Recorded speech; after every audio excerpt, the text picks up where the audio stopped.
O Wellington Silva Filho falou aqui, né? E a afirmação que o museu foi a primeira instituição de pesquisa comparável nas devidas proporções às da ciência moderna. Isso aqui era uma coisa que chegou a entrar no roteiro, eu cheguei a escrever algumas coisas sobre isso, mas eu acabei tirando porque não estava encaixando com o resto do que eu tinha escrito, em termos de fluxo, né, da apresentação. Mas essa é outra parte do mito, do grande mito da Biblioteca de Alexandria, que aparece, por exemplo, nas expressões ali no Cosmos, do Carl Sagan e depois do Neil deGrasse Tyson, né, que são esses divulgadores de ciência que falam bastante sobre a história da ciência. E eles e outras figuras também, antes deles até, o Bertrand Russell, alguns filósofos, né?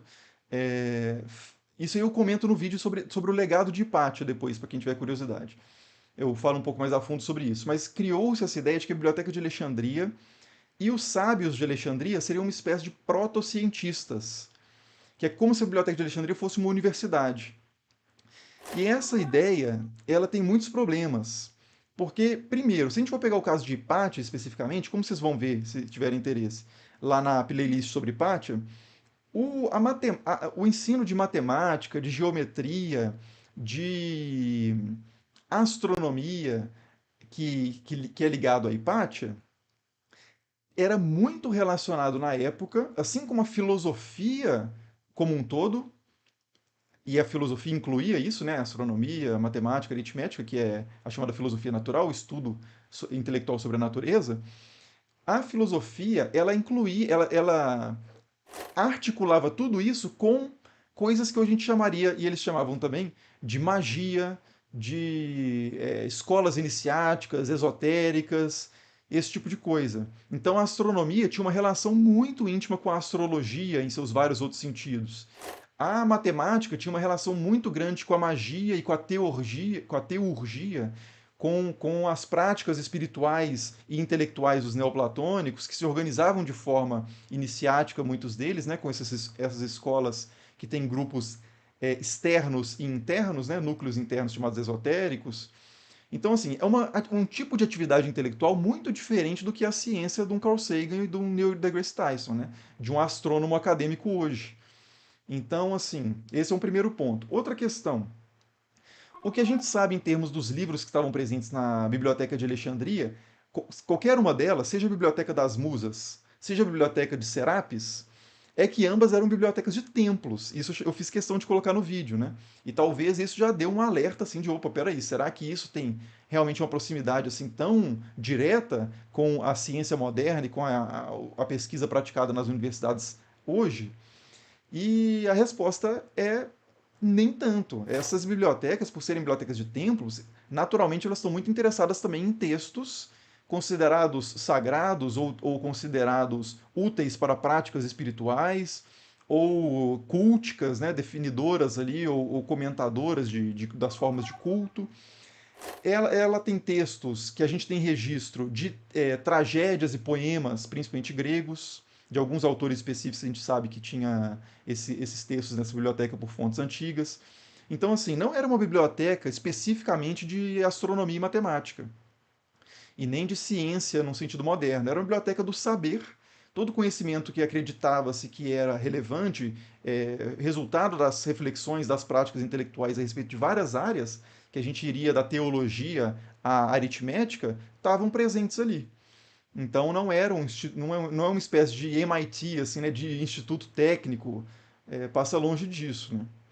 Agora, claro que há trabalhos que fazem parte da história da matemática, que estão lá, fazem parte da história da astronomia, que estavam lá, fazem parte da história da biologia, que estão lá. Assim como Aristóteles escreveu sobre biologia, escreveu sobre anatomia.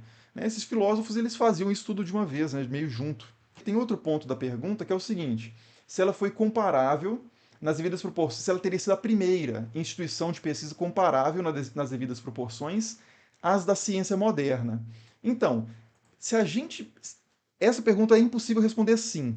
Porque, primeiro, tem essa coisa que eu falei. Segundo, que se a gente fosse considerar que a Biblioteca de Alexandria era comparável à ciência moderna praticada hoje em universidades, a própria Biblioteca de Alexandria se inspirou em outras instituições e agia de uma forma idêntica a essas outras instituições, como o Liceu de Aristóteles e a Academia de Platão. o próprio projeto da Biblioteca de Alexandria, que foi feito a mando, né, dos Ptolomeus ali, Ptolomeu II e terceiro, Ptolomeu I e segundo, na verdade, começaram a pensar essa fundação da biblioteca. Eles chamaram um ateniense, se eu não me engano, que é o... começa com D, o nome dele. Demétrios, acho que é Demétrios de Falerium, uma coisa assim. Depois joguem no Google aí. Demétrios de Falerium, acho que é isso. Que era um ateniense que quis reproduzir o modelo do Liceum de Aristóteles da Academia Platônica que ele conhecia em Atenas, para Alexandria.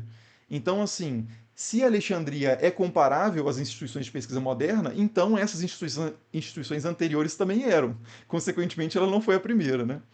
Mas mesmo assim eu diria que ela não é muito comparável a essas ciências, a essas instituições, não.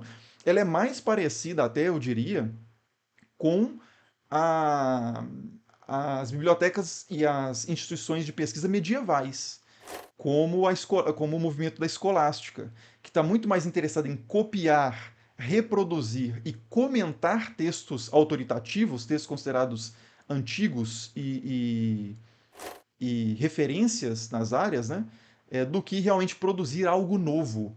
A ideia de inovação no conhecimento, a inovação é uma virtude intelectual, uma virtude epistêmica, uma virtude no saber, muito recentemente. Antigamente, não tanto tempo atrás, da Renascença para trás, o argumento de antiguidade sempre foi mais forte do que o argumento de novidade. Então, dizer que uma ideia é muito antiga é muito mais forte do que você dizer a última coisa que falaram sobre tal coisa é X. Não, então eu não quero saber, eu quero saber o que falavam lá no início sobre isso, né? É um argumento de antiguidade, ele é muito mais forte. Então, mesmo quando se produz inovação no pensamento, tanto na escolástica medieval quanto na Biblioteca de Alexandria ou instituições semelhantes, é meio que por acidente, assim. Você vai escrever um comentário à geometria de Euclides, aos elementos de Euclides, que é o texto fundamental da geometria para esse período, e nesses comentários você vai dar uma voada um pouquinho a mais, mas preferencialmente atribuindo só ao Euclides. Tipo assim, isso não está tão claro na obra de Euclides, mas ele quis dizer isso. E aí você manda a sua ideia, né? Até isso foi muito comum ao longo da história, na escolástica é assim, na Renascença é assim, né? Então, assim, essa ideia de inovação na ciência, de valorizar a inovação pela inovação, isso é muito recente. Então, a Biblioteca de Alexandria certamente era muito mais conservadora em termos de conhecimento do que se imagina. E um último comentário sobre isso, a biblioteca relacionada a ensino a ciência moderna, é que a gente sabe, né, que tem um sábio de Alexandria, que foi o Aristarco de Samos, na verdade, né, mas que trabalhou na Biblioteca de Alexandria, que propôs um modelo heliocêntrico, um modelo com o Sol no centro do universo. 1800 anos, mais ou menos, né? 1800 anos antes do Copérnico e do Galileu. Aí as pessoas falam assim, pô, o cara já tinha proposto isso, aí a Biblioteca de Alexandria queimou, esse conhecimento se perdeu e demorou 1800 anos para as pessoas recuperarem essa verdade. Mas não funciona muito bem assim a história da ciência, porque o Aristarco de Samos ele já tinha ventilado essa ideia do universo heliocêntrico e as pessoas já tinham lido, não gostado e escolhido outros modelos. Na época de Aristóteles, por exemplo, era conhecido o modelo heliocêntrico de Aristarco de Samos. Quer dizer, na época dos aristotélicos, da astronomia aristotélica, por exemplo, de Ptolomeu de Alexandria, que não é nenhum dos Ptolomeus reis, né? É o astrônomo Ptolomeu do século II depois de Cristo. O Ptolomeu, que vai reger a história da astronomia até Copérnico, praticamente, o sistema ptolomaico sendo adaptado, né? Mas basicamente o sistema ptolomaico, ele se manteve forte, as pessoas conhecendo a proposta de Aristarco.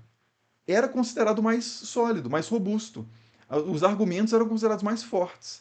Foi quando, principalmente Galileu, nem tanto Copérnico, mas foi principalmente quando Galileu começou a trazer evidências relacionadas à observação dos astros com instrumentos ópticos, né, como a luneta, vendo as manchas no Sol, vendo as crateras na Lua, vendo as fases de Vênus, esses argumentos empíricos que o Galileu traz, isso é que começa a colocar o sistema, a astronomia heliocêntrica para frente. Tem vários vídeos que eu fiz no canal que eu falo sobre isso mais propriamente, né? Vídeos sobre Galileu que vocês podem procurar, vídeos sobre Giordano Bruno, aquele curso sobre religião e ciência através da história, tem algumas aulas que eu falo sobre isso. Então, assim, Não é porque não conheciam o modelo de Aristarco heliocêntrico que adotaram o modelo geocêntrico. Não, eles conheciam. Mas as pessoas chegaram à conclusão de que o de Aristóteles era melhor e os aprimorados de Aristóteles, como o de Ptolomeu, eram melhores. Né? Não foi porque a Biblioteca de Alexandria acabou ou porque os livros, os textos de Aristarco de Samos se perderam que, que, que as pessoas adotaram o sistema geocêntrico. Né? Não foi por uma questão de ignorância de alternativas melhores. Não, eles conheciam essa alternativa, mas acharam que a outra era melhor, a geocêntrica, fazia mais sentido com a astronomia observável a olho nu e as evidências que eles tinham até então, e os critérios vários que eles tinham até então, até de natureza filosófica e teológica. Né?